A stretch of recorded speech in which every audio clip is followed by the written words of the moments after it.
Hi guys, welcome back. I hope you all are doing super great.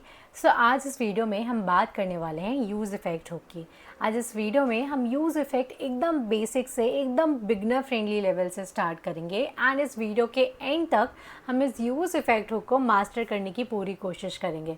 सो यदि आप में से कुछ ऐसे लोग हैं जिसे यूज़ इफ़ेक्ट हुक एकदम 10 मिनट में सीखना है तो उनके लिए मैं ऑलरेडी एक वीडियो बना चुकी हूँ जिसे मैं मेंशन कर दूँगी। उसमें हमने एकदम बिगनर लेवल में यूज़ इफ़ेक्ट हुक देखा था, लेकिन ये वीडियो स्पेशली उन लोगों के लिए है यूज़ इफ़ेक्ट एकदम बेसिक से स्टार्ट तो करना चाहते हैं लेकिन एक ही वीडियो में यूज़ इफ़ेक्ट को मास्टर भी करना चाहते हैं। सो वीडियो स्टार्ट करने से पहले just a small request guys, यदि आप इस चैनल पर नए हैं तो please subscribe to my channel. इससे मुझे मोटिवेशन मिलता है कि मैं आप लोगों के लिए और भी ऐसे ही वीडियोस बनाऊं। सो आई गेस अभी बिना टाइम वेस्ट किए हम सीधा स्टार्ट करते हैं। तो सबसे पहले हम देखते हैं कि भाई आज हम क्या पढ़ने वाले हैं, क्या क्या चीज़ें कवर करने वाले हैं यूज़ इफ़ेक्ट से रिलेटेड। सो आज हम देखेंगे कि भाई यूज़ इफ़ेक्ट हुक होता क्या है। उसके बाद हम देखेंगे कि भाई हमें क्यों ज़रूरत है यूज़ इफ़ेक्ट पढ़ने की, या यूज़ इफ़ेक्ट की ज़रूरत ही क्या है इन जनरल रिएक्ट में, तो हम वो देखेंगे। उसके बाद हम इसका basic syntax and basic usage देखेंगे। उसके बाद हम dependency array in use effect पे बात करेंगे। फिर हम क्लीनअप फंक्शंस के बारे में बात करेंगे एंड उसके बाद हम advance use cases of use effect देखेंगे। उसके बाद हम common mistakes and best practices के बारे में बात करेंगे। लास्ट में हम ऑप्टिमाइजिंग परफॉर्मेंस के बारे में बात करेंगे। ठीक है, सो आई गेस अभी हम सीधा स्टार्ट करते हैं अपने फर्स्ट टॉपिक से, that is what is use effect. Okay, तो अभी हम सबसे पहले स्टार्ट करते हैं कि what is use effect hook. अब ये यूज़ इफ़ेक्ट हुक होता क्या है। इसको समझने के लिए यहाँ पर देखो डेफिनेशन लिखी हुई है कि use effect is a React hook that allows you to perform side effects in function component. मैं इसको सिंपल हिंदी में अगर आप लोगों को ट्रांसलेट करूँ तो यूज़ इफ़ेक्ट हुक क्या है। यूज़ इफ़ेक्ट हुक हमारा रिएक्ट का एक ऐसा बिल्ट इन हुक है जिसकी हेल्प से आप क्या कर सकते हैं, साइड इफ़ेक्ट्स परफॉर्म कर सकते हैं आपके फंक्शन कॉम्पोनेंट्स के अंदर। ठीक है, अब जो एकदम बिगिनर होंगे वो सोच रहे होंगे कि भाई रिएक्ट में साइड इफ़ेक्ट्स ये सारी क्या बातें हो रही हैं। साइड इफ़ेक्ट्स क्या होता है रिएक्ट में। रिएक्ट में ऐसी कोई भी चीज़ जो आपके कंपोनेंट के रेंडर होने के बाद हो रही है एंड जो कि आपके यूआई का पार्ट नहीं है, वो साइड इफ़ेक्ट कहलाता है। ठीक है, अब साइड इफ़ेक्ट के एग्जाम्पल क्या है, शायद उससे आपको समझ आए। तो देखो साइड इफ़ेक्ट्स के एग्जाम्पल क्या है, जैसे कि आप एपीआई को फेच करते हैं, ठीक है, डेटा डायनेमिक डेटा को डिस्प्ले करने के लिए जब भी हम एपीआईज को फेच करते हैं वो हमारे यूआई में हम फेच नहीं करवा रहे हैं ना, वो हमारा क्या है कोड में हम फेच करा रहे हैं। इनफैक्ट हमारा जब रेंडर हो चुका होता है जो कंपोनेंट है उसके बाद हम फेच कराते हैं कई एपीआईज। तो ठीक है, fetching data from the API is a side effect. ठीक है, रनिंग टाइमर फंक्शंस, ठीक है, listening to user actions like scrolling और रीसाइजिंग द विंडो, तो ये सारी चीज़ें क्या कहलाती है, हमारी side effect. And use effect की हेल्प से हम अपने कंपोनेंट में ये ही सारे साइड इफ़ेक्ट्स परफॉर्म कर सकते हैं। ठीक है, तो आई गेस अभी ये क्लियर हुआ होगा कि यूज़ इफ़ेक्ट आखिर क्या है। अगर आपसे इंटरव्यू में पूछा जाए तो आप ये डेफिनेशन बता सकते हैं कि use effect is a React hook that allows you to perform side effects in function components. ठीक है, एंड साथ में आप एग्जाम्पल दे सकते हैं कि साइड इफ़ेक्ट्स क्या क्या होते हैं। ओके, सब बात आती है कि why do we need use effect hook. तो देखो सबसे पहली चीज़ हम अभी ऑलरेडी पढ़ चुके हैं कि भाई रिएक्ट में अगर हमें साइड इफ़ेक्ट्स परफॉर्म करने हैं तो हम यूज़ इफ़ेक्ट की हेल्प से करते हैं एंड इसीलिए हमें यूज़ इफ़ेक्ट की ज़रूरत है। पहली चीज़ तो ये। अब दूसरी चीज़, आप में से काफ़ी लोग ऐसे होंगे जिन्हें पता होगा कि भाई रिएक्ट में हमारे पास दो टाइप के कंपोनेंट्स होते हैं। एक होता है हमारे पास क्लास कंपोनेंट, एक होता है हमारा फंक्शन कंपोनेंट्स। हालांकि अब सिर्फ फंक्शन कंपोनेंट्स की ही ज़रूरत है, उससे ही हम सारा कुछ डेवलप कर सकते हैं। क्लास कंपोनेंट्स की अब हमें उतनी ज़रूरत नहीं है। बट जिन्हें ऑलरेडी पता हो कि भाई क्लास कंपोनेंट्स में हमारे पास कुछ लाइफ साइकिल मेथड्स होती थी, उनमें से जो 3 लाइफ साइकिल मेथड्स थी, जैसे कि component did mount, component did update and component will unmount। अब ये तीनों मेथड्स का रिप्लेसमेंट है हमारा एक यूज़ इफ़ेक्ट हुक, जो कि हम ऑब्वियसली फंक्शन कंपोनेंट के अंदर ही यूज़ कर सकते हैं। ठीक है, तो इसलिए हमें यूज़ इफ़ेक्ट की ज़रूरत है। ओके, सो अभी हमने ये तो देख लिया कि यूज़ इफ़ेक्ट हुक क्या होता है, हम इसे क्यों यूज़ करते हैं। सो फाइनली अब हम इसका सिंटेक्स देखते हैं कि ये किस तरीके से यूज़ होता है। तो अभी क्या है, मैंने VS कोड ओपन किया हुआ है जिसमें मैंने क्या किया है, सिंपल एक बटन शो किया है इंक्रीमेंट, एंड इस बटन के क्लिक पर मैं क्या कर रही हूँ, जो मेरा काउंट है उसको इंक्रीज़ करके डिस्प्ले करवा रही हूँ।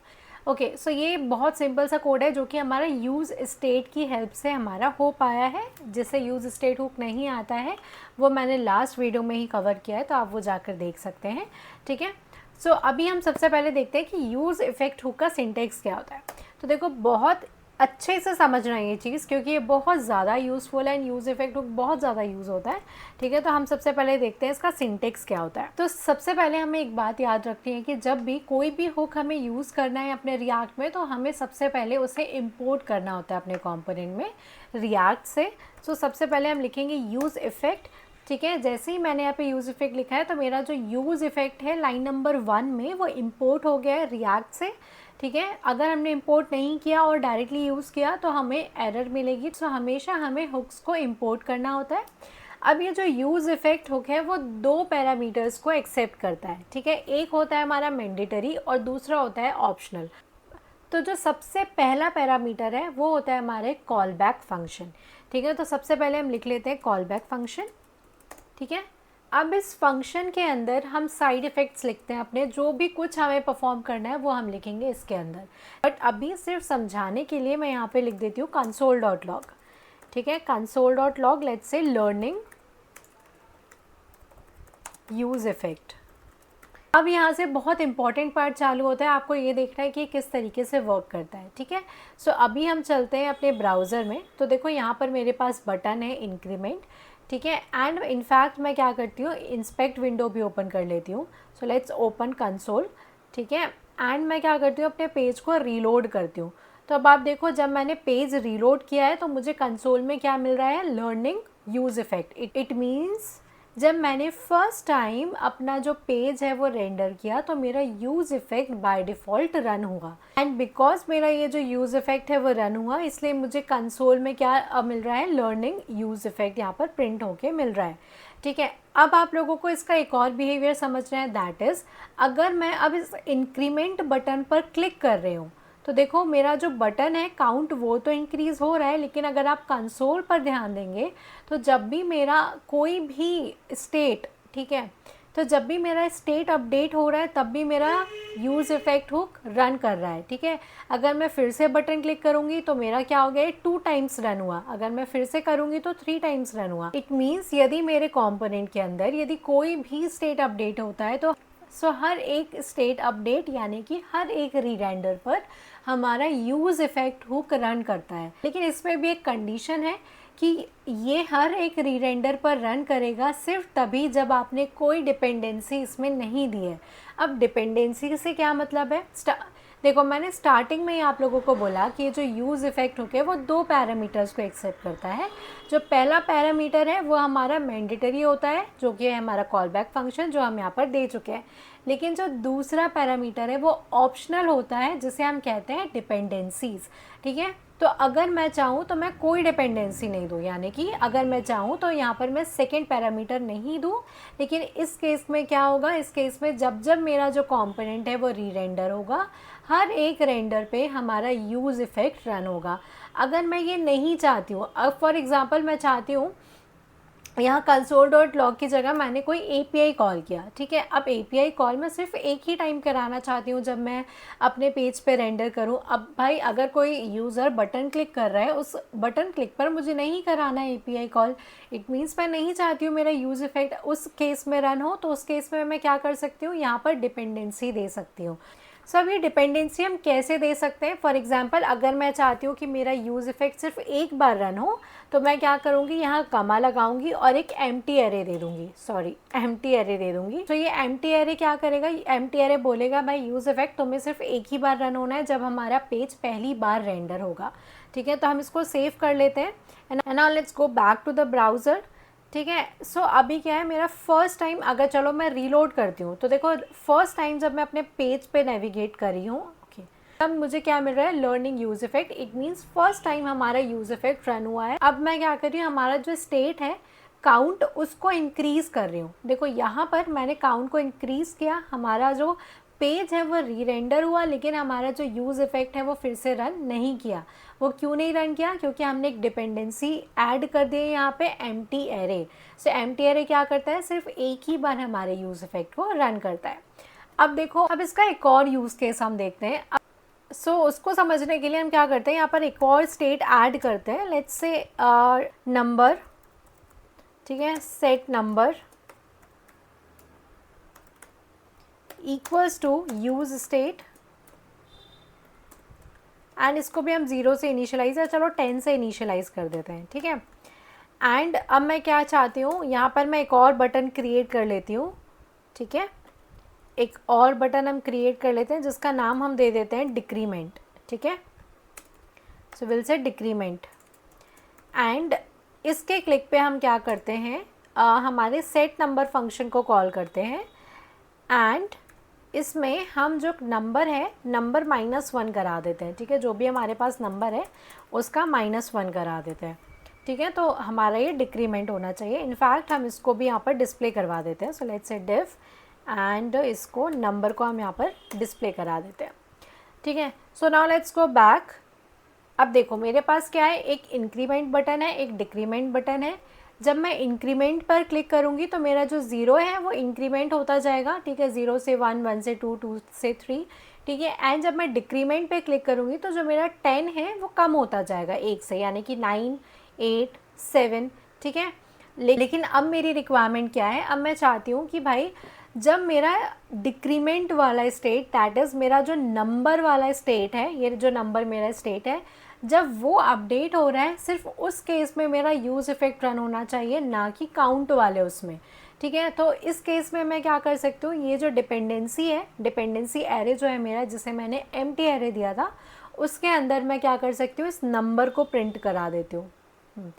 उसके अंदर मैं क्या करती हूँ, इस नंबर को ऐड कर दूँगी। तो मैं क्या करूँगी, इस एरे के अंदर नंबर लिख दूँगी, and now let's save this, ठीक है। एंड अब हम क्या करते हैं, हमारी एप्लीकेशन को रीलोड करते हैं। अब जब जब हमारा फर्स्ट टाइम एप्लीकेशन रेंडर हुआ तो हमारा यूज़ इफ़ेक्ट रन कर रहा है, ठीक है, यहाँ तक एकदम परफेक्ट है। अब मैं इंक्रीमेंट पे क्लिक कर रही हूँ तो मेरा यूज़ इफ़ेक्ट रन नहीं कर रहा है। क्यों नहीं कर रहा है, क्योंकि हमने यहाँ पर डिपेंडेंसी ऐड ही नहीं की है। इंक्रीमेंट हमारा किससे लिंक है, काउंट से, काउंट हमने यहाँ पर ऐड नहीं किया है। अब लेकिन हमने यहाँ क्या ऐड किया है, नंबर किया है। सो जब भी, अब क्या होना चाहिए, जब भी हम नंबर स्टेट को अपडेट करेंगे तो हमारा यूज़ इफ़ेक्ट फिर से रन होना चाहिए, ठीक है। तो हम क्या करते हैं, नंबर को अपडेट कर लेते हैं। So number is linked, so number हमारा लिंक है डिक्रीमेंट बटन से। तो अगर मैं डिक्रीमेंट पे क्लिक करूँ तो देखो ये जो नंबर है वो हमारा कम हुआ है, यानी कि स्टेट हमारा अपडेट हुआ है, एंड साथ में ही हमारा use effect, learning use effect हमारा फिर से प्रिंट हुआ है। इट मीन्स हमारा यूज़ इफ़ेक्ट रन हुआ है।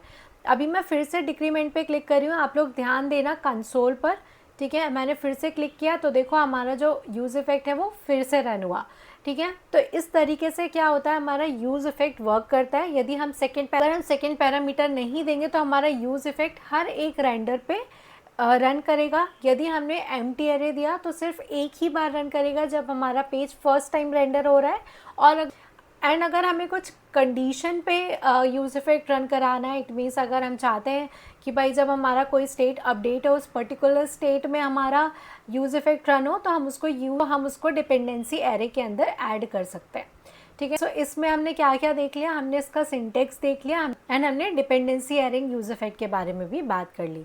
सो now let's move to our next topic, that is cleanup function in use effect. अभी क्लीनअप फंक्शन का कॉन्सेप्ट समझने के लिए हम क्या करते हैं, हमारे वापस से app.jsx में चलते हैं। ओके, सब हमारी रिक्वायरमेंट क्या है, हमारी रिक्वायरमेंट है कि हमें टाइमर डिस्प्ले करना है, ठीक है, स्क्रीन पर टाइमर डिस्प्ले करना है। दैट इज़ हमारा जो भी एक काउंट है, फॉर एग्जांपल हम इसको 0 से स्टार्ट करें तो हर 1 सेकेंड में ऑटोमेटिकली अपडेट होना चाहिए। 0 से 1, 2, 3, 4 ऐसे ही ऑटोमेटिकली अपडेट होता जाना चाहिए और हमें दिखना चाहिए, ठीक है।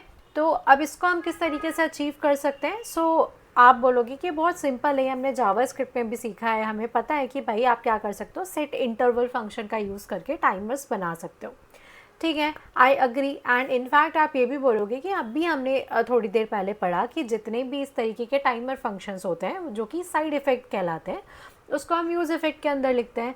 सो इट्स सिंपल कि आप क्या करो, यूज़ इफ़ेक्ट के अंदर timer function that is set interval लगा दो तो हमारा यूज़ केस पूरा हो जाएगा। सो नाउ लेट्स सी कि किस तरीके से वर्क करता है। तो हम क्या कर सकते हैं, यूज़ इफ़ेक्ट हुक हमने लिखा, उसके अंदर आपने बोला कि भाई आप क्या करो, सेट इंटरवल फंक्शन लगा दो। ठीक है। सो हम क्या करते हैं, सेट इंटरवल फंक्शन भी लगा देते हैं, ठीक है। एंड सेट इंटरवल के अंदर हमें क्या करना है, पहली चीज़ तो हमें इसे हर 1 सेकेंड में रन करना है, तो हम 1000 मिली सेकेंड यहाँ डाल देंगे। एंड हमें क्या करना है, इस सेट इंटरवल के अंदर हमें हमारी काउंट को अपडेट करना है हर 1 सेकेंड में, राइट। तो हम क्या करेंगे, सेट काउंट कर देंगे एंड इसे हर 1 सेकेंड में अपडेट करेंगे, एडिशनल अपडेट। तो मैं लिखूँगी प्रीवियस, जो भी हमारी प्रीवियस वैल्यू है उसको अपडेट कर दो +1 से, ठीक है, +1 से। एंड इनफैक्ट हम यहाँ पे लिख देते हैं timer, sorry not this, timer equals to this. And in fact हम अपने यूज़ इफेक्ट को भी सिर्फ एक बार ही रन करवाना चाहते हैं, ठीक है। अब यहाँ तक कोई दिक्कत नहीं है। इस केस में हमारा क्या होना चाहिए था, यूज़ केस पूरा हो जाना चाहिए था। ओके, सो मैं क्या कर रही हूँ, अपनी एप्लीकेशन को यहाँ पर रीलोड कर रही हूँ। तो अब आप देखो मेरा टाइमर शुरू हुआ है 0 से, बट ये क्या थोड़ा वियर्ड बिहेव कर रहा है। मैंने यहाँ पर क्या लिखा है कि भाई इसे अपडेट होना चाहिए +1 से, लेकिन क्या हो रहा है यहाँ पर जो मेरा टाइमर है वो +2 से अपडेट हो रहा है। इट मीन्स 0 के बाद सीधे 2 आया, 2 के बाद 4 आया, बट क्या होना चाहिए था, 0 के बाद 1, 1 के बाद 2, ये इस तरीके से वर्क करना चाहिए था। लेकिन ये ऐसा वियर्ड क्यों बिहेव कर रहा है रिएक्ट में। तो ये क्वेश्चन एक्चुअली बहुत सारे डेवलपर्स का था। एंड यदि आप रिएक्ट की जो ऑफिशियल वेबसाइट है उसमें जाएं तो भी हमारे पास ये टॉपिक आपको दिखेगा कि my effect runs twice when component mounts, ठीक है। तो इसका रीज़न क्या है, ये आपको रिएक्ट की ऑफिशियल वेबसाइट में ही मिल जाएगा। क्या होता है, रिएक्ट में जो स्ट्रिक्ट मोड होता है, अब ये जो स्ट्रिक्ट मोड क्या है, स्ट्रिक्ट मोड यदि आप अपनी फाइल में main.jsx में जाएंगे, यदि आप पुराना रिएक्ट का वर्जन यूज़ कर रहे हैं तो आप index.js में भी चेक कर सकते हैं कि आपका जो ऐप कंपोनेंट है वो किससे रैप होता है, वो रैप होता है स्ट्रिक्ट मोड से, ठीक है। तो स्ट्रिक्ट मोड में क्या होता है, रिएक्ट में स्ट्रिक्ट मोड में क्या होता है, तो आपकी रिएक्ट एप्लीकेशन है वो 2 बार माउंट होती है, 2 बार माउंट होती है। इट मीन्स जो आपकी रिएक्ट एप्लीकेशन है वो एक बार सेटअप हुई, उसके बाद वो क्लीन होती है, उसके बाद वो एक्चुअली सेटअप होता है, ठीक है। तो हमने क्या किया है, यहाँ पर कोई क्लीनअप फंक्शन नहीं लगाया है। तो क्या होगा, हमारी रिएक्ट एप्लीकेशन सेटअप हुई, उसने क्लीनअप फंक्शन देखा, उसे नहीं मिला, उसके बाद वो एक्चुअल एक बार और सेटअप हो गई। तो हमारा जो टेस्ट वाला सेटअप था उसमें ही हमारा जो स्टेट है वो एक्चुअली अपडेट हो गया था 0 से 1 में। एंड जब वो एक्चुअली टेस्ट के बाद एक्चुअल सेटअप होता है, ये सिर्फ होता है डेवलपमेंट फेज़ में। यदि आप बोलेंगे प्रोडक्शन में, तो ऐसा प्रोडक्शन में नहीं होता है, ये सिर्फ किस में होता है, डेवलपमेंट में होता है, यहाँ क्लियरली मेंशन है। तो बेसिकली हो क्या रहा है, आपकी रिएक्ट एप्लीकेशन जब टेस्ट हो रही है उस टाइम ही हमारा एक बार अपडेट हो गया स्टेट, हमने क्लीन अप दिया नहीं, उसके बाद एक्चुअल जो हमारा सेटअप है उसमें क्या हुआ, प्रीवियस जो स्टेट था यानी कि 0 से 1, तो उसने 1 से 2 किया स्टेट को, ठीक है। तो इसलिए हमारा क्या रिजल्ट शो रहा है, 0 के बाद डायरेक्ट 2, ठीक है। तो इससे बचने के लिए आपके पास क्या ऑप्शन है, या तो भाई आप स्ट्रिक्ट मोड हटा दो, जो कि बिल्कुल भी सही नहीं है क्योंकि ये बहुत ज़्यादा यूज़फुल होता है बग्स को कैच करने के लिए। सो इसीलिए हमारा यहाँ पर यूज़ होता है क्लीन अप फंक्शन।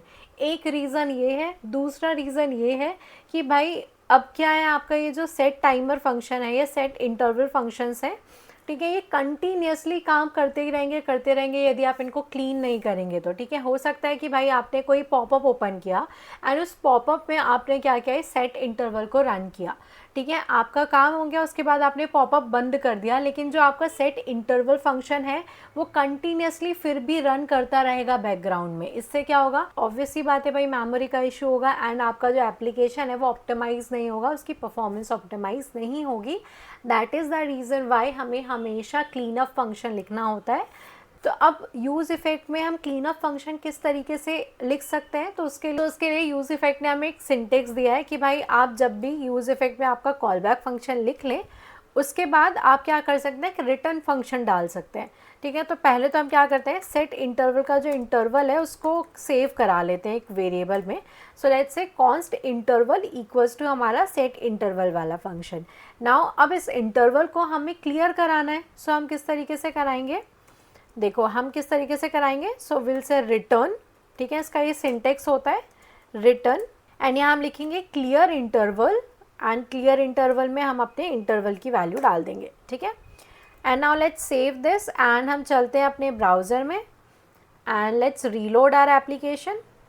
सो देखो अब हमारा जो टाइमर है वो परफेक्टली काम कर रहा है, हर एक सेकेंड में सिर्फ एक ही बार हमारा स्टेट अपडेट हो रहा है, यहाँ पे हमें परफेक्ट रिजल्ट मिल रहा है। ठीक है, तो ये होता है हमारा clean up function in use effect, जो कि बहुत इंपॉर्टेंट है एंड आई रियली होप आप लोगों को ये समझ आया होगा। Okay, so clean up function से रिलेटेड जो भी चीज़ें थी वो तो हमने देख ली। सो फाइनली हम देखते हैं most important topic, that is advance use cases of use effect. अब आप में से यदि ऐसे लोग हैं जो ऑलरेडी रिएक्ट पे काम कर रहे हैं या किसी प्रोजेक्ट में, किसी कंपनी में, किसी स्टार्टअप में, या जो सीख ही रहे हैं रिएक्ट, उन्होंने हमेशा ही यूज़ इफ़ेक्ट का यूज़ किया होगा एपीआई फेच करने के लिए। ठीक है, ये सबसे ज़्यादा यूज़ होता है यूज़ इफ़ेक्ट में। सो हम अभी देखते हैं कि किस तरीके से हम यूज़ इफ़ेक्ट के अंदर एपीआईज को फेच कर सकते हैं। अब इस वीडियो के स्टार्टिंग में ही हमने ये चीज़ डिस्कस की थी कि यूज़ इफ़ेक्ट का यूज़ हम करते हैं साइड इफ़ेक्ट परफॉर्म करने के लिए। अब एपीआई फेच करना भी एक तरीके का साइड इफ़ेक्ट है, इसलिए हम इसको हमेशा किस में लिखते हैं, यूज़ इफ़ेक्ट के अंदर लिखते हैं। सो हम किस तरीके से एपीआईज लिख सकते हैं या फेच कर सकते हैं यूज़ इफ़ेक्ट के अंदर, तो उसके लिए हमें कुछ नहीं करना है। सिंपली पहले हम यूज़ इफ़ेक्ट का एक सिंटेक्स लिख लेते हैं। ठीक है, हमें पता है कि कॉल बैक फंक्शन एक्सेप्ट करता है फर्स्ट पैरामीटर और सेकेंड पैरामीटर हमारा डिपेंडेंसी एरे होता है। ठीक है, अब क्या करना है, हमें अपनी एपीआई को फेच करना है। ठीक है, अब एपीआई फेच करने के लिए आप यूज़ इफ़ेक्ट के अंदर असिंक अवेट, फेच, एक्सियोस कुछ भी यूज़ कर सकते हैं, जो आपका मन है आप वो यूज़ करें। ठीक है, सो फॉर एग्जांपल यहाँ पर मेरे पास अभी एक फेक एपीआई है, हम इसको कॉपी कर लेते हैं एंड इसको हम फेच करते हैं। तो इसको हम किस तरीके से कर सकते हैं, हमने यहाँ पर क्या लिखा है, यूज़ इफ़ेक्ट का सिंटेक्स लिखा हुआ है। यूज़ इफ़ेक्ट के अंदर जो हमारा कॉल बैक फंक्शन है उसके अंदर हम अपनी एपीआई को फेच करेंगे। So for now let's use fetch only. ठीक है, फेच के अंदर हम अपनी एपीआई डाल देते हैं। ठीक है, सो ये हमारी एक फ़ेक एपीआई है। अब ये फ़ेक एपीआई का जो भी रेस्पॉन्स आ रहा है, ठीक है, लेट्स से जो भी हमारा रेस्पॉन्स है, ठीक है, उसको हम क्या कर लेते हैं, पहले तो कंसोल में आप लोगों को करा के दिखा देती हूँ कि भाई console.log हमारा एपीआई का रेस्पॉन्स हमें मिल भी रहा है या नहीं। सो let's say console.log response and let's say response. ठीक है, सो इसको हम करते हैं save and now let's go back to our browser और हम अपनी एप्लीकेशन को करते हैं रन, रीलोड। ठीक है, तो देखो हमें रेस्पॉन्स तो मिल रहा है लेकिन ये हमें अभी एक्चुअली उतने अच्छे से समझ नहीं आ रहा है, तो हम इसको क्या करते हैं, जेसन में कन्वर्ट कर लेते हैं। ठीक है, तो मैं यहाँ पर क्या करती हूँ, इस कंसोल की जगह मैं अभी रिटर्न करा देती हूँ, लेट्स से response.json। मैंने क्या किया, अपने जो भी मेरा रिस्पॉन्स आ रहा था उसको जेसन में कन्वर्ट करा दिया एंड देन हम क्या करते हैं, सिंपली एंड देन जो भी हमारा डेटा आ रहा है उसको हमें सेट कराना पड़ेगा। ठीक है, किसी वेरिएबल में। सो उसके लिए मैं क्या करती हूँ कि स्टेट बना लेते हैं हम। ठीक है, let's say data set data equals to use use state. ठीक है, एंड नाउ हम क्या करेंगे, इस सेट डेटा फंक्शन की हेल्प से जो भी हमारा रिस्पॉन्स आ रहा है उसमें इस डेटा को क्या करा लेंगे, स्टोर करा लेंगे। ठीक है, सो अब हम क्या करते हैं, console.log करा लेते हैं डेटा को कि भाई इस डेटा में हमारा जो रिज़ल्ट आ रहा है, जो रिस्पॉन्स आ रहा है वो सेट हो भी रहा है या नहीं। सो let's say data and data. ठीक है, एंड इसको हम करते हैं save. So now let's go back and इसको मैं रीलोड करती हूँ। सो देखो डेटा आ रहा है हमारे पास। ठीक है, यही जो एपीआई का आपको डेटा दिख रहा है ना, जो फेक एपीआई है, वही डेटा हमें हमारे कंसोल में मिल रहा है। हमारे पास यहाँ पर एक एरे मिल रहा है जिसके अंदर 100 ऑब्जेक्ट्स हैं। ठीक है, तो हम क्या करते हैं, फॉर नाउ ये जो फर्स्ट ऑब्जेक्ट है, ठीक है, एरे का जो पहला ऑब्जेक्ट है उसका टाइटल हम अपने स्क्रीन पर प्रिंट करा लेते हैं। सो उसको हम कैसे करेंगे, बहुत सिंपल है। सबसे पहले हम चेक कर लेते हैं कि भाई अगर डेटा है, ठीक है, अगर डेटा है तो आप क्या करो, यहाँ पर एक डिव लगा देते हैं हम। सो हम बोलेंगे अगर हमारा डेटा है देन डेटा का जो फर्स्ट ऑब्जेक्ट है, इट मीन्स डेटा हमारा क्या है, एक एरे है, एरे का जो फर्स्ट ऑब्जेक्ट है, फर्स्ट इंडेक्स पे जो भी है, तो हम बोलेंगे data dot zero dot title, उस टाइटल को आप प्रिंट करा दो। और अगर डेटा नहीं है, ठीक है, फॉर एग्जांपल डेटा नहीं है, तब आप प्रिंट करा दो let's say p tag and we'll say no data found। No data found, ठीक है। एंड एक और चीज़ है, हम क्या कर सकते हैं, अगर हमें एरर मिल रही है एपीआई से तो हम उसको भी क्या कर सकते हैं, कैच कर सकते हैं। सो लेट्स से एरर, एंड हम एरर को यहाँ पर कर लेते हैं एक्सेप्ट, एंड हम कंसोल करा लेते हैं सिंपली, ठीक है। हम बोलेंगे console dot log, let's say error fetching API, fetching API, ठीक है। आई गेस अभी यहाँ तक सारी चीज़ें क्लियर होंगी। So now let's go back to the browser and just reload our application. तो अब आप देखो मुझे यहाँ पर क्या मिल रहा है, जो भी इसका फर्स्ट टाइटल था वो मुझे यहाँ मिल रहा है, ठीक है। तो इस तरीके से हम क्या करते हैं, अपने यूज़ इफ़ेक्ट के अंदर एपीआईज़ को यूज़ कर सकते हैं, उसको फेच करने के लिए, पोस्ट करने के लिए, ठीक है, अपडेट करने के लिए, डिलीट करने के लिए। हम हर एक जो ऑपरेशन है वो यूज़ इफ़ेक्ट के अंदर परफॉर्म कर सकते हैं। तो अब एक चीज़ आप लोगों को ये पता चल गई कि भाई यूज़ इफ़ेक्ट के अंदर हम किस तरीके से एपीआईज़ का यूज़ करते हैं, ठीक है। अभी मैंने फेच का यूज़ किया है, आप चाहें तो आप असिंक, अवेट, एक्सियोस या आपको जो भी तरीके से एपीआईज़ के साथ खेलना है वो कर सकते हैं, ठीक है। अब दूसरी चीज़ आपको ध्यान रखनी है, जब भी आप एपीआईज़ को फेच कर रहे हैं तो आपको डिपेंडेंसी एरे का ध्यान रखना है, ठीक है। अगर आप यहाँ पर डिपेंडेंसी एरे नहीं देंगे, ठीक है, आपने नहीं दिया, तो आपकी जो एपीआई है वो हर एक रेंडर पे क्या होगा, फेच होगा, जो कि ऑब्वियसली बिल्कुल भी रिकमेंडेड नहीं है। तो यदि आपकी रिक्वायरमेंट है कि आपको एपीआई से एक बार डेटा चाहिए और आप फिर वो डिस्प्ले करा दें स्क्रीन पर, तो आप एक एम्प्टी एरे दे सकते हैं एज अ डिपेंडेंसी एरे, और आप चाहते हैं कि किसी सर्टेन कंडीशन में ही हमारा जो एपीआई है वो रन होना चाहिए, इस डिपेंडेंसी एरे के अंदर आप अपनी डिपेंडेंसी पास कर सकते हैं। फॉर एग्जांपल, अगर आपके पास कोई काउंट वेरिएबल है या काउंट स्टेट है एंड उसके अपडेट पर ही आपको एपीआई कॉल करना है, तो आप यहाँ पर इस तरीके से वेरिएबल को पास कर सकते हैं, स्टेट को पास कर सकते हैं, ठीक है। सो ये था हमारा एडवांस यूज़ केस। तो आई होप आप लोगों को समझ आया होगा कि किस तरीके से हम यूज़ इफ़ेक्ट का यूज़ करते हैं एपीआईज़ को फेच करने के लिए। तो अब हम बात करते हैं कुछ common mistakes and best practices के बारे में। तो देखो, जो सबसे इम्पॉर्टेंट चीज़ है जो आपको ध्यान रखना है, that is never update state inside use effect without condition, ठीक है। तो क्या होता है, कभी कभी लोग क्या करते हैं, यूज़ इफ़ेक्ट के अंदर हमारे स्टेट को अपडेट कर देते हैं, ठीक है, स्टेट अपडेट करते हैं एंड कोई डिपेंडेंसी नहीं देते हैं, कोई कंडीशन नहीं देते हैं। तो ऐसे में क्या होगा, जितनी बार आपका स्टेट अपडेट होगा उतनी बार आपका पेज रेंडर होगा, जितनी बार पेज रेंडर होगा उतनी बार आपका यूज़ इफ़ेक्ट रन होगा, अगर आपने कोई डिपेंडेंसी नहीं दी होगी, ठीक है। तो ये क्या होगा, एक इनफाइनाइट लूप बना देगा, ठीक है। तो आपका जो पेज है वो क्या होगा, इनफाइनाइट री रेंडर्स होंगे, ठीक है। तो इसलिए जब भी आपके पास ऐसी कंडीशन हो जिसमें आपको आपका जो स्टेट है वो यूज़ इफ़ेक्ट के अंदर अपडेट करना हो, तो उस केस में हमेशा क्या करना होता है, डिपेंडेंसी एरे का यूज़ करना होता है, ठीक है। जो भी कंडीशन आपको देनी है डिपेंडेंसी एरे के अंदर वो दो। इससे क्या होगा, जो आपका यूज़ इफ़ेक्ट है वो तभी रन होगा जब ये जो कंडीशन है वो चेंज होगी, अदरवाइज़ आपका यूज़ इफ़ेक्ट बार बार रन नहीं होगा, ठीक है। इसके बाद एक और मिस्टेक है जो लोग करते हैं, that is they don't use cleanup function, ठीक है। क्योंकि क्लीनअप फंक्शन आप यूज़ नहीं कर रहे हैं तो आपको कोई एरर नहीं मिल रहा है, ठीक है। एरर नहीं मिल रहा है तो लोग क्या करते हैं, उसको अवॉइड कर देते हैं, लेकिन उससे क्या होता है, मेमोरी लीकेज होता है। इसलिए हमेशा, अभी हमने इसके पहले वाले टॉपिक्स में ही पढ़ा कि भाई क्लीनअप फंक्शन क्यों ज़रूरी है, हमने उसका एग्जाम्पल देखा। तो हमेशा क्लीनअप फंक्शन का यूज़ करना है मेमोरी लीकेज से बचाने के लिए एंड अपनी एप्लीकेशन को ऑप्टिमाइज़ रखने के लिए, ठीक है। एंड थर्ड मिस्टेक है कि लोग क्या करते हैं, ओवर फेच करते हैं डेटा। अब अगर उन्होंने, अभी हमने जस्ट देखा कि हमने क्या किया था, एपीआई कॉल किया था यहाँ पे, ठीक है।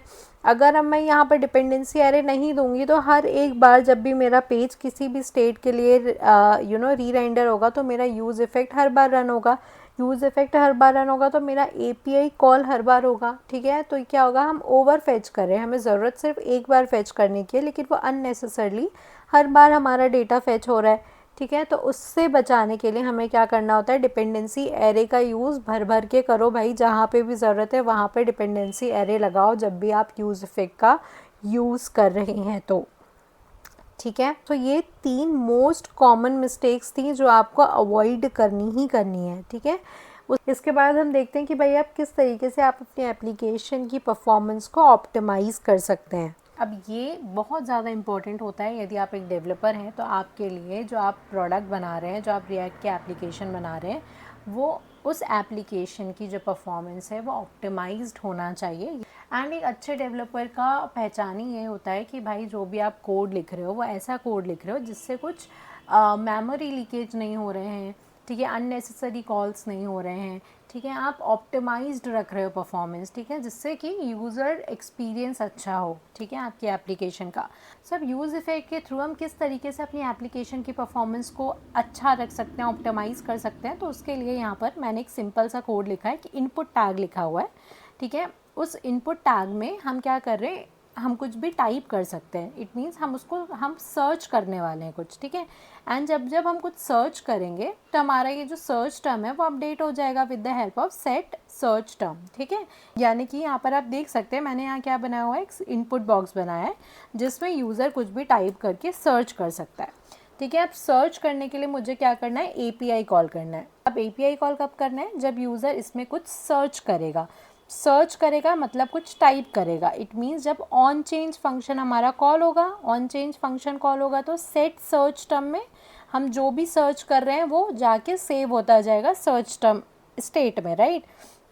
और इस सर्च टर्म के बेसिस पे हमें क्या करना है, API कॉल करना है। यानी कि इस सर्च टर्म के बेसिस पे जब हमारा सर्च टर्म चेंज होगा उसके बेसिस पे हम क्या करेंगे, यहाँ पर API कॉल करेंगे। तो सपोज़ करो ये API कॉल है कि भाई मैंने यहाँ पे सर्च किया रिएक्ट ट्यूटोरियल, तो उस रिएक्ट ट्यूटोरियल जो सर्च टर्म है उसके बेसिस पर मुझे रिजल्ट मिलना चाहिए उस API से, है ना। सो अगर अब मैं क्या करूँ, इस सर्च टर्म को यहाँ पर हम एक काम करते हैं, प्रिंट करा लेते हैं, ठीक है, कि किस तरीके से वर्क कर रहा है, कि भाई जब मैं सर्च कर रही हूँ वो उसमें सेट हो भी रहा है या नहीं, ठीक है। तो हम यहाँ लिखते हैं सर्च टर्म, ओफो व्हाट इज़ हैपनिंग, ठीक है, सर्च टर्म। इसको हम सेव करते हैं। Now let's go back. तो अब देखो मैं इसको रीलोड करती हूँ एंड अब मैं यहाँ पर टाइप करती हूँ रिएक्ट। तो अब देखो क्या हो रहा है, जब मैं एक भी की प्रेस कर रही हूँ उतनी बार मेरा ये जो सर्च टर्म है वो अपडेट हो रहा है और यहाँ पे मुझे प्रिंट होके मिल रहा है ना। तो क्या हो रहा है, ऐसे में क्या होगा, जितनी बार मैंने टाइप किया, मैंने पूरा टाइप ही नहीं किया रिएक्ट ट्यूटोरियल, उसके पहले ही मेरा सर्च टर्म क्या हो जा रहा है, सेट हो जा रहा है। और यहाँ पर मैंने लिखा है कि भाई जितनी बार मेरा सर्च टर्म चेंज हो उतनी बार आप क्या करो, API कॉल करो। तो it means react tutorial type करते करते मेरा जो API है वो कितनी बार कॉल हो जाएगा, मल्टीपल टाइम कॉल हो जाएगा। इससे क्या होगा, अननेसेसरी API कॉल्स हो रहे हैं, ठीक है। तो इससे बचने के लिए अब हम क्या कर सकते हैं, इससे बचने के लिए हम यूज़ कर सकते हैं द कॉन्सेप्ट ऑफ डीबाउंसिंग, ठीक है। एंड ट्रस्ट मी ये बहुत ज़्यादा इम्पॉर्टेंट है, ये आपसे इंटरव्यू में बहुत ज़्यादा पूछा जाता है कि आप किस तरीके से, आपसे इनफैक्ट मैंने भी काफ़ी इंटरव्यूज़ दिए हैं तो उसमें मुझसे सिनेरियो बेसिस पे क्वेश्चंस पूछे गए हैं कि भाई अगर आपके पास कोई सर्च इनपुट बॉक्स है, ठीक है, तो आप उसमें आप बार बार API ट्रिगर हो रही हैं तो उसको आप किस तरीके से हैंडल करेंगे, ठीक है। तो इस तरीके से सिनेरियो बेस्ड क्वेश्चन पूछे जा सकते हैं या फिर आपसे पूछा जा सकता है डायरेक्टली कि आप रिएक्ट की एप्लीकेशन को ऑप्टिमाइज़ करने के लिए क्या क्या तरीके अपना सकते हैं। तो आप इसमें से एक इसका डीबाउंसिंग का एग्जांपल दे सकते हैं, हम थ्रॉटलिंग का एग्जांपल दे सकते हैं, ठीक है, या फिर आपसे डायरेक्टली भी पूछ सकते हैं कि भाई डीबाउंसिंग का कॉन्सेप्ट क्या है, ठीक है। तो डीबाउंसिंग का कॉन्सेप्ट समझने के लिए हम क्या करते हैं, एक और यहाँ पर एक और स्टेट बना लेते हैं। सो लेट्स से डीबाउंस टर्म, ठीक है, just the name of variable, आप चाहें तो इसका नाम कुछ भी रख सकते हैं, ठीक है। सो हम यहाँ पर लिख देते हैं सेट डीबाउंस टर्म, ठीक है, एंड इसको भी हम कर देते हैं इक्वल्स टू यूज स्टेट। अब हम क्या चाहते हैं कि हमारा जो API कॉल है वो हर एक की स्ट्रोक में ना हो, लेकिन जब हमारा जो यूज़र है वो टाइप करना बंद कर दे उसके बाद हम उसको, उसके बाद हमारा जो सर्च टर्म है उसके बेसिस पे हम API कॉल करें। तो हम क्या कर सकते हैं, यहाँ पर सिंपल सी चीज़ है, सेट टाइम आउट का यूज़ करना है। सो हम लिख देते हैं यहाँ पे constant set time out equals to set time out and हमें पता है कि हम किस तरीके से इसको यूज़ करते हैं, ठीक है। एंड इसमें हम अब हम इसमें अपना सेट डीबाउंस टर्म को सेट कर देंगे एज अ सर्च टर्म, ठीक है। जो भी हमने सर्च टर्म सेट हो रहा है हर एक उसमें हम उसको सेट करेंगे। लेकिन यहाँ पर एक चीज़ है कि भाई सेट कब करना है, हर एक आधे सेकंड के बाद या हर एक सेकंड के बाद आपको करना है। तो हम यहाँ पे 500 मिली सेकेंड्स दे देते हैं अभी के लिए, ठीक है। And on the basis of this debounce term then हम अपने API को कॉल करेंगे। इट मीन्स अभी मैं इसका प्रैक्टिकल आपको दिखाती हूँ, रुको। लेकिन उससे पहले आप लोगों को अभी हमने पढ़ा है कि जब भी हम इस तरीके के फंक्शंस का यूज़ करते हैं तो हमें क्या लिखना पड़ता है, क्लीनअप फंक्शंस। तो हम यहाँ पे सबसे पहले क्लीनअप फंक्शन ऐड कर देते हैं। Let's say clear time out, and इसके अंदर हम डाल देंगे हमारा टाइम आउट, ठीक है। तो एक काम करते हैं, सर्च टर्म की जगह भी मैं प्रिंट कराती हूँ डीबाउंस टर्म को, ठीक है। सो डीबाउंस को हम यहाँ प्रिंट कराते हैं, सेव करते हैं। नाउ लेट्स गो बैक, ठीक है। इसको मैं करती हूँ रीलोड। अब देखो मैं यहाँ पे लिख रही हूँ रिएक्ट, एंड जब मैंने पूरा रिएक्ट लिख लिया उसके बाद मेरा रिएक्ट प्रिंट हुआ, राइट। ऐसा नहीं हुआ कि भाई पहले क्या हो रहा था, जब मैं आर लिख रही थी RE, तो उसी टाइम पे मेरा क्या हो रहा था, प्रिंट होते जा रहा था। तो वैसे में क्या होगा, मल्टीपल टाइम हमारी API कॉल होगी। ऐसे में क्या होगा, अगर हम अब API कॉल करेंगे on the basis of debounce term, ठीक है, तो ऐसे में क्या होगा, जब यूज़र पूरा लिख के बंद कर देगा, ठीक है, ट्यूटोरियल भी मैं लिख देती हूँ, उसके बाद हमारा यहाँ पे देखो पूरा प्रिंट हो रहा है, ठीक है। तो ऐसे में क्या होगा, जो हमारा API कॉल है वो सिर्फ एक ही बार होगा, करेक्ट। एंड इससे हमारी जो परफॉर्मेंस है वो भी ऑप्टिमाइज हो जाएगी। तो एक तरीका ये था। दूसरा तरीका है कि भाई जब एंड परफॉर्मेंस ऑप्टिमाइज करने के लिए आप क्या कर सकते हैं, अगर आपका यूज़ इफेक्ट क्या करता है, कभी कभी अननेसेसरली भी हमारे री रेंडर्स होते हैं अगर हमारा स्टेट अपडेट हो रहा होता है तो, ठीक है। या हम कोई फंक्शन एज अ प्रॉप पास कर रहे होते हैं पेरेंट टू चाइल्ड में, तो भी ऐसी सिचुएशंस में हम यूज़ इफेक्ट से हम बहुत ज़्यादा री रेंडरिंग को स्टॉप नहीं कर पाते हैं। तो उसके लिए हमें यूज़ करना पड़ता है यूज़ मेमो या यूज़ कॉल बैक हुक, ठीक है, जो कि हम पढ़ेंगे इसी प्लेलिस्ट के आगे वाली सीरीज़ में। बट आई गेस अभी के लिए हमने बहुत कुछ यूज़ इफेक्ट में देख लिया, इनफैक्ट हमने सारे ही टॉपिक्स कवर कर लिए हैं। बट स्टिल यदि आपको लगता है कि हम कुछ मिस आउट कर रहे हैं तो आप प्लीज़ कमेंट करें, मैं उस पर ज़रूर वीडियो बनाऊंगी। बट आई गेस अभी के लिए इतना ही, मिलते हैं नेक्स्ट वीडियो में। But before leaving just a one request guys, यदि आप इस चैनल पर नए हैं तो please subscribe to my channel, and also यदि आप इन वीडियोस से थोड़ा भी कुछ सीख रहे हैं तो please like the video and also comment your genuine feedback. Thank you guys for watching.